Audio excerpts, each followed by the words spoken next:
I think you all are well and healthy.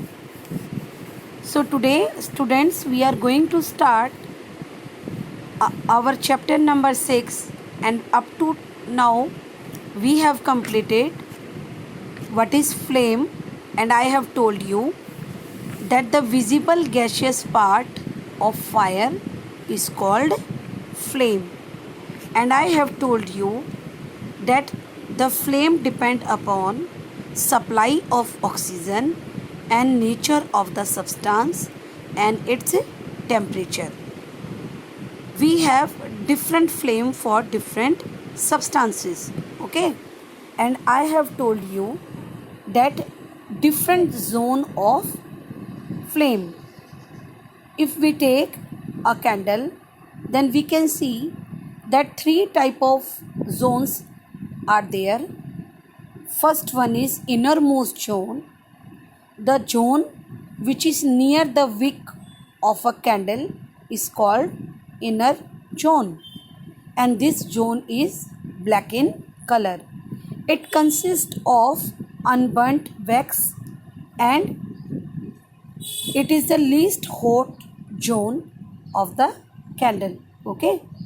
Then come to middle zone.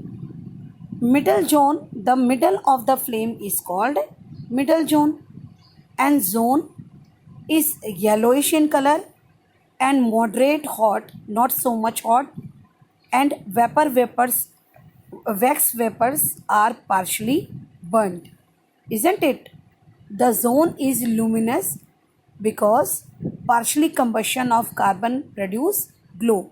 What is luminous? Luminous means which provide light, okay. So this type of zone is partially luminous, not whole, okay. Then the incomplete combustion of this zone is because the wax vapor does not get enough oxygen for complete combustion. Therefore, it is, we can say that, partially hot, okay. And what is the color of this middle zone? Yellowish, okay. Then come to the outermost zone. The outermost zone of a flame show complete combustion, okay, and which is bluish in color. And we know that when blue color is occurred, whenever there is complete supply of oxygen. So this zone is called the hottest zone of the flame. So students, we have done three zone. Innermost, that is, we can say, black in color, consists of unburnt wax, and the least hot zone.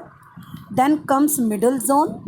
Middle zone is yellowish in color, and it is here incomplete combustion takes place, or I can say partial combustion takes place, whereas in last zone, that is outermost zone, the color of this zone is bluish, and it show complete combustion due to maximum oxygen present in that, okay. Now we have an activity to study different zones of a candle flame, okay. So this activity show different zone of a candle flame. What we have to do here, we have to take a candle, light it with a matchstick, okay. Then place the candle on a candle stand. With the help of pair of tongs, we have to hold a capillary tube in the innermost zone. Allow the wax to pass through the capillary, okay, and record our observations. Now take a glass rod and place it in the luminous yellowish zone of the flame, and then observe. Then take another glass rod and hold the uppermost zone of the flame. So what we observe? We observe that the capillary allow the wax vapors from the innermost zone to pass through, and which burn with the lighted match stick, okay. and the glass rod in the luminous zone turns black, whereas the glass rod in the uppermost or the outermost zone become red hot. Okay, so by this activity we can learn all three zones of a candle. Then exercises there which you can fill easily. Then come to fuel. Fuel, as the name suggests, the substance that are combustible and burn, releasing large amount of heat that can be easily handled, are called fuel. I repeat once again, the substance which burn in oxygen and give heat and light, okay, such type of fuels are called, such type of substance are called fuel. For example, you have wood, cow dung cake, kerosene oil, LPG, petrol, CNG, diesel, coal. All these are the common example of fuel. If we categorize this fuel, then we can have three type of fuel. First one is solid fuel, then liquid fuel and gaseous fuel. Solid, in solid we can consider coal, charcoal, wood, all this, and they leave residue after burning. Then come to liquid fuel, example petrol, diesel, kerosene oil and LPG. They does not leave any residue after burning. Okay. Then come to gaseous fuel. Gaseous means CNG, compressible, compressed natural gas, LPG, liquefied petroleum gas, methane, butane, biogas. All these are the examples of gaseous fuel, which also does not leave any residue after burning. So let us do some features or characteristics of ideal fuel. Ideal means the thing or the fuel which have all the good qualities of a fuel. For example, if I have the first characteristic of ideal fuel, that it should be readily available, means it should be in the reach of even a common person. Easily a person can buy it. Okay. Then it should be cheap. Cheap means not so much expensive. Okay. And it should not leave any residue after burning. Okay. And even there should be no polluted gas should be exhausted out after the burning. Then it should burn easily at a moderate temperature. Moderate temperature means it should have a sufficient ignition temperature, and we have discussed earlier also, ignition temperature means the temperature at which a substance start burning. It should not be so much low that it will catch fire easily. It should not be so much high that it will difficult for to burn anything. Okay. Then next point, it should have high amount of heat. Okay. It should produce high amount of heat so that it can be easily handled and used well.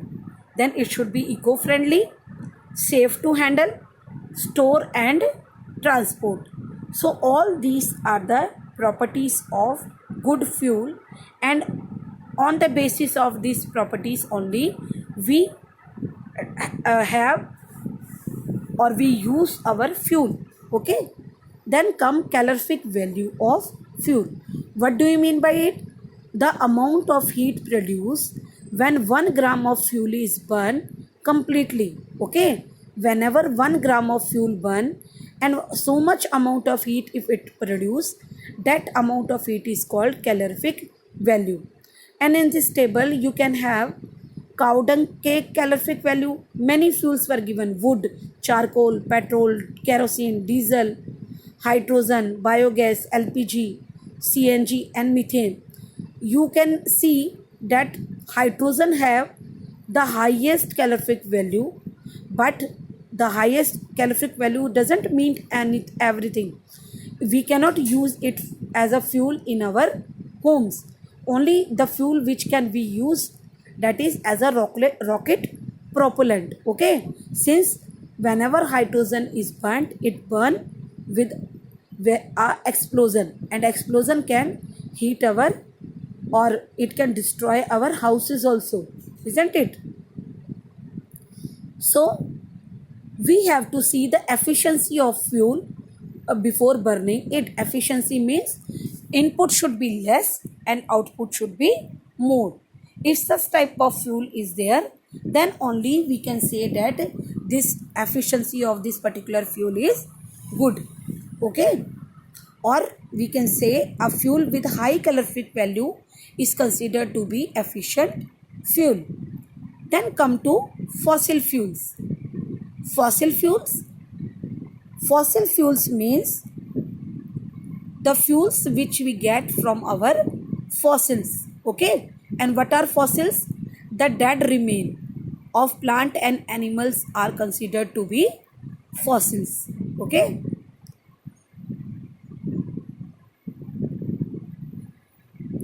now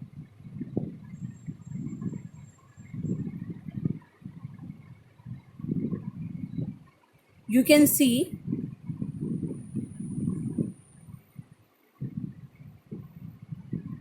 the fossils, isn't it? We were doing fossils, and fossils we can say coal, petroleum, natural gas, all these are considered to be fossil fuels which we have got from nature, and they are also called natural resources. And natural resources can be differentiated into two categories, that is inexhaustible and exhaustible. Inexhaustible means the fuels which are limitless and which will not be exhausted by human activity. So such type of fuels are called inexhaustible fuel or inexhaustible source of energy. Exhaustible means which will finished one day, or we can say the natural sources of energy which are present in limited quantity and will be exhausted by human activity is called exhaustible source. For example, coal, petroleum, diesel, kerosene, all these are very limited in our stock, and one day will come that they will exhaust or they will get completed in our environment. Okay, so let us do one by one. First one is coal. What is coal?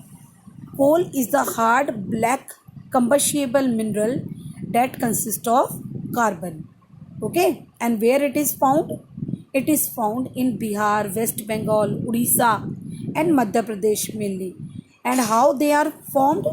They are formed about 300 million years ago, when the dense forest present in the wetlands, they get burned under earth atmosphere. Okay, by the process of earthquake, floods and volcano, all these they deposit under the soil for over and over time, and due to increase in temperature and pressure, in the absence of oxygen, they get converted into coal. Okay, then the process by which plant remain get converted into coal under the surface of earth is called carbonization. What is carbonization? You know that coal is a form of carbon. Okay, and plants also contain carbon. So the process by which plant remain get converted into coal, they all are considered to be carbonization. Clear? Here the formation of coal is explained to you. You can see that there are so many layers found on one another. Okay, and as this they are porous, they are deposited under at high temperature and pressure, they convert it into coal. So let us now do how coal can be classified according to their varieties. Okay, the first variety is anthracite, then bituminous, then subbituminous, lignite and peat. Anthracite, we can say it is the best quality of coal, contain 85 to 95% carbon, means the the type which contain more carbon, it will give more carbon dioxide out, and it will be more good source of fuel. Okay, then comes bituminous. Bituminous, it contain 77 to 87% of the carbon. It is the black coal with a high volatile content. What is high volatile? Volatile means which can be evaporated easily. Okay, it have low moisture, and whenever it burns, it gives smoke, soot, and sulfur oxides, which cause acid rain, and they are harmful for our health. Okay, then come subbituminous. Subbituminous contain 30 to 35% of carbon. Okay, then lignite. Lignite is the very low amount of carbon. Okay, and it is only used for power generation and low grade of coal. Then come peat. P-E-A-T. Peat, it consists of partially decayed matter and deposited minerals. Okay, and it have the lowest heating capacity. How this destructive distillation of coal, how this we can formed in for industries. Okay, so here he has explained destructive distillation of coal. In this process you can see that we have taken two test tube, and in one test tube we have taken coal powdered form, and it is totally airtight with the help of cork. And you can see that in another test tube we have taken water. When we start heating the powdered coal, we will get so many products. One is coal gas coming out, and over water you can see the coal tar is you can say swimming on it, isn't it? So coke is found when powdered coal is heated up. And what is coke? Hard and a porous solid obtained when destructive distillation, means in the absence of oxygen we are heating when coal, then we are getting coke, which contain highest amount of carbon and give a little smoke to us. Then come coal tar. Coal tar is the byproduct when coal is heated. Then it is a thick viscous liquid which is help in manufacture of paint, insecticides, pesticides, drugs and explosive. Okay, then coal gas. You can see that one gas is coming out from this after rubber cork capillary is fixed here. That gas is called coal gas, and it is highly inflammable gas, and it can be used as the domestic fuel. Then come the turn of petroleum. You can see that petroleum is a dark color thick oil found deep below the underground rocks. Okay, so the petroleum word means it is divided into two words, petra, oleum. Petra means rock and oleum means oil. So the oil which we are getting from rock are called petroleum. Okay, and it is a mixture of hydrocarbon. Hydrocarbon means made up of compounds made up of carbon and hydrogen. They are called hydrocarbons. Okay, and you know that petroleum was formed more than 300 million years ago.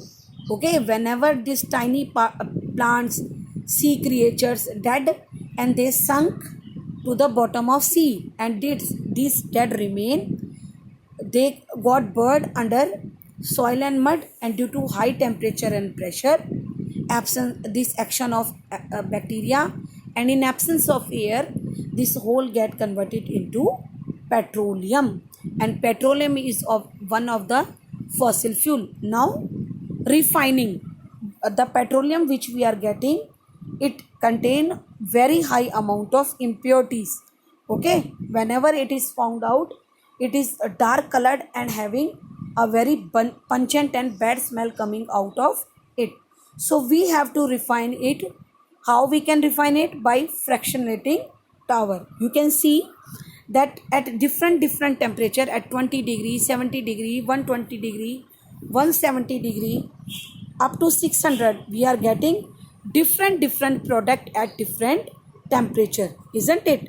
Therefore the name of this tower was given fractionating tower. At different fractions we are getting different product. Okay, petrol is petrol, diesel, kerosene oil, all these are the product which we got from petroleum. Okay, then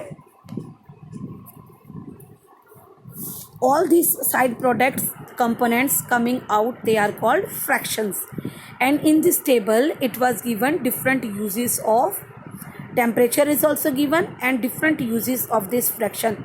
The substance which we are getting from this is was mentioned in this table.